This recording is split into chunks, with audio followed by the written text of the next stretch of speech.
All right, here he is. We got him. Yeah, Your yeah, man, we back. Buckley, Joaquin Buckley. He's back out of hibernation. Welcome back, man. How you doing? Got a good healthy weight on me, right? Was building up on my fur, but we back, so I feel like it's a good time right now. Of course, we already know Black History Month, February 1st. Had to pop out for the one time. But in all tradition, man, I feel like I needed that break. In all reality, I needed that break. I feel like 2024 was such a fast year for me with getting the fights that I wanted, me going out there, man, and really putting on like some great performances. I never really got time to kind of like smell the flowers, if they might say. So with that being said, we really smelling the flowers. We're really working on some big things for what's coming up next in this year, and I really get to just look at what I've done and be like, okay, how can we level up now, right? So this gives me time to really kind of relax and just look at the landscape and how everybody else moving too. So, have you been seeing some things? Well, first, how has it been for you with the family, catching up with things, and balancing things out, taking that off time that you need? Probably time to recover the body too. I mean, taking it off time for sure, it was best because now I get to be with family. I get to sit back and we get to actually enjoy some time with one another. So being able to be with my son, full time, being with my daughter full time, and just being able to, have that family dynamic because, and a lot of times when we locked in into the fight, like they miss out on a lot of time with me. So it was good to be able to pay that back and be able to, catch up on a lot of things that, I was missing out on in 2024, and I was able to catch that up. You know what I mean, during Christmas, and then we just sat back and we wasn't even on social media at all. We kind of cut it off for that whole month of January because yet again I just wanted to focus on what mattered the most, and that was my family. But now that we back. We definitely finna turn up, bro. Because I also wanted to see what the division would do without me. You know, right?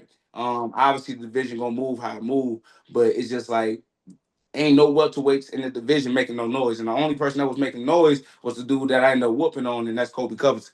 Right. And ain't nothing that he was saying had any type of value, but he was the only person that was really like creating some content and making some noise in the welterweight division. So I feel like with that being said, that's my weapon right now. Right. For me to be able to come back and me able to do my thing and me be able to give the fans some fresh content and really work on, people getting to know me and building my own market. Like, yeah, yeah, yeah. We finna definitely turn up in 2025. So, do you think even in the downtime, your stock has rise because there hasn't been much noise, right?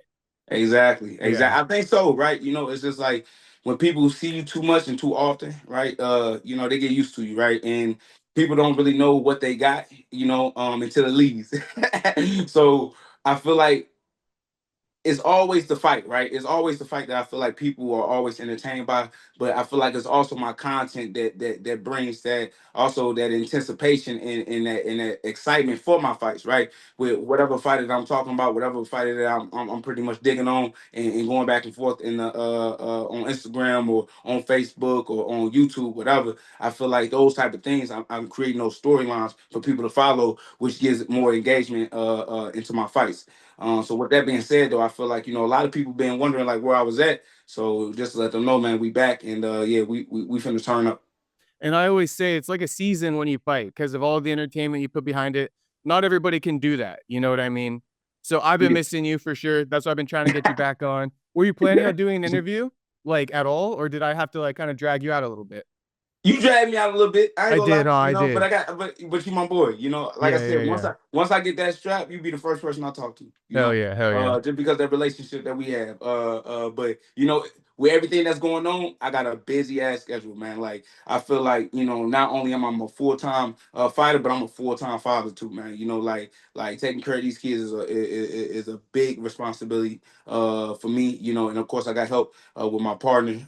But just a lot of things been going on, a lot of transitions, man. But yeah, bro, doing the daddy duties, bro. You know what I'm saying? That's what been keeping me in shape. So and keeping me busy. But I feel like with all that being said, I feel like if I can handle all of this and still be able to fight at the highest level, like ain't nobody that's really stopped me out here. So talking about some of the stuff that's been going down since you've been out. Um, I think the first thing we could start with is Colby Covington, right? In that fight. Obviously there's a stoppage and it was a doctor stoppage. How happy were you with that?